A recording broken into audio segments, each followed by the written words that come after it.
Hello everyone, I hope you are having a wonderful day. I thought I'd share with you 5 things I always do after installing a fresh copy of Linux Mint. Now, these aren't must-do or anything. They are just some basics I do to make my system a bit more usable and secure. I've even been doing them before this welcome screen was a thing. But now a welcome screen fits nicely with my approach, making it even easier to do. So, let me take you through my process.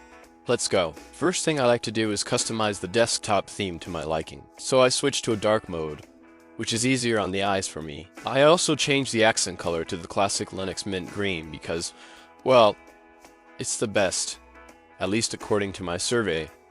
That includes just me. Now, when we have the look down, we have easier time doing everything else. After all, it's always better when the system looks how you like it, right? So now the second thing I like to do. Since this is a fresh Linux Mint install, I like to create a safety net by setting up backup solution, time shift, and taking the very first snapshot. That way, if something unexpected happens, we can quickly revert back to this point without having to reinstall everything. If you are not using BTRFS file system, you will have to use this rsync option here. This is not really important because if you are using default installation of Linux Mint, the rsync option is the only one available. Rsync option is based on rsync command and BTRFS is based on BTRFS snapshots.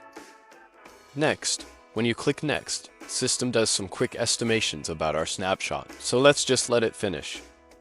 Okay, it's done. Right now, I'm working with a single drive with a single partition in my virtual machine. You will probably have multiple partitions or even multiple drives though. By default, your backup will be stored on the same partition as your Linux Mint installation, so your root partition. While this is convenient, it's worth considering a separate partition for backups for better safety and organization. In my real setup, I prefer using a dedicated partition for backups. However, for this video, I am using a virtual machine which only has one partition, so I will use that and click Next.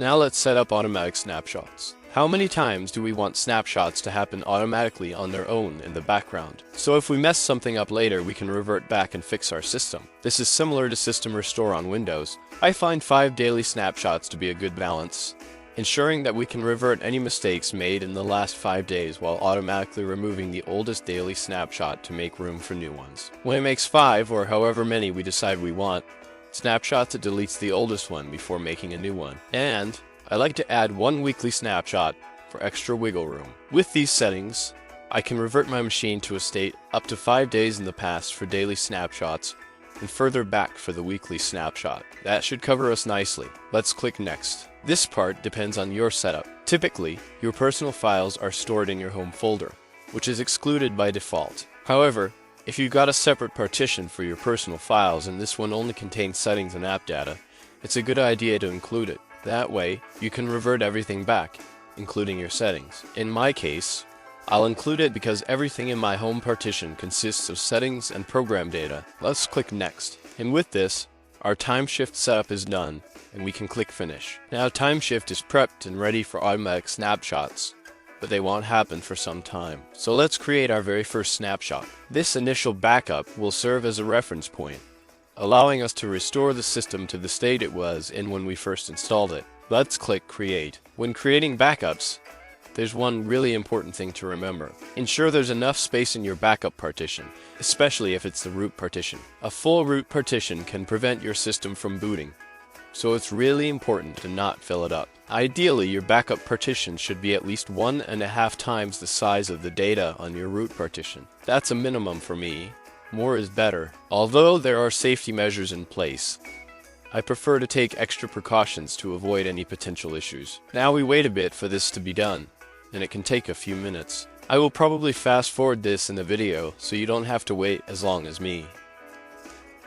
We've successfully created a snapshot, but our root partition only has enough space for 1 snapshot, and we even have low space warning, which isn't good. In a real environment, you will probably have more space on your root partition, though I would still recommend dedicating a separate partition for time-shift snapshots and backups. This ensures that you have sufficient space for system backups and reduces the risk of system issues caused by low disk space. It also makes your backups more safe in case of a drive or partition failure. It's really important to address low space warning on your root in a real setup to avoid potential problems. After creating your backup, if you encounter a low space warning, feel free to delete the snapshot, then make sure you have enough space for it and create it again. But since this is just a virtual machine, I will ignore the warning and keep going.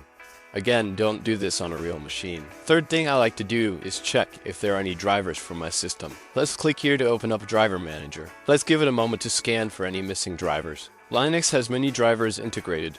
Most common additional drivers you will need are for NVIDIA graphics cards and certain Wi-Fi adapters. In real world, these are the components I typically encounter needing additional drivers. Of course, there are other things, but I almost never run into them. In this virtual machine, there are no missing drivers, so the driver window remains empty. If you had any drivers to install, they would be displayed here with an install button. To complete the installation, simply click the button, then reboot when prompted. After the reboot, your new driver will be properly installed and ready for use. If you are lucky, if not, well, who knows, I had many weird bugs happen on some systems after this step. Now we will skip a bit here. Fourth thing I like to do is set up my firewall. So, the firewall's off by default, but really you should turn it on. Keeping the firewall active helps protect your machine from unauthorized outside connections. And if your machine is not a server, there is really no need for anyone from outside to connect to it in most cases. So let's launch it. Let's give it our sudo password. Wait a bit for it to start up. Okay.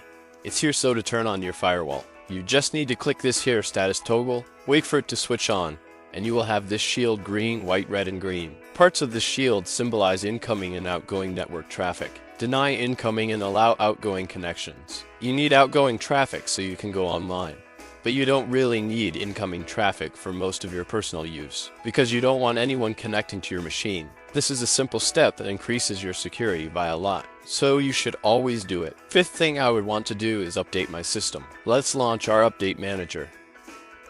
Now click refresh button. I recently updated this virtual machine, so there are currently no updates available. However, after a fresh install, you'll likely have several updates waiting. It's essential to keep your system up to date, so don't forget to install them regularly. If updates are available, after clicking refresh, you'll see an install updates button is active, not grayish. Go ahead and click it, then wait for the process to finish. If a kernel update is included, don't forget to reboot after the installation. Linux Mint will notify you with an orange alert up here if you need to reboot. And one extra thing I like to do, if I will use this machine for a long time, is go to the settings. In the system settings, there are many customization options. I usually start by setting up my favorite fonts and font sizes in the font selection section. Then I adjust mouse speed and acceleration, or configure the touchpad settings if I'm on a laptop. After that, I just go to system setting as needed and set up things as I notice they need changing to my preferences. It's not really that important to set up everything right away. After that, I consider my system set up and ready for basic use. I never do this because I just use the terminal and apt. But if you are not comfortable in the terminal yet, you can find and install many apps through this GUI interface instead. This is, I guess, the second extra thing I want to show you. So if you are not comfortable with the terminal yet, you can use this, let's call it, App Store to install many programs you need. And it's really simple, just click on the app you want to install. Like Steam here. Click install, wait a bit, and that's about it. So these were the 5 main steps, and some extras, I guess, that I usually take when installing a new Linux Mint to get it ready to use, and to my preferences. These are just my steps. They are not a must-do list, but this is how I do things, and I wanted to share it with you. Thanks for watching and have fun tinkering.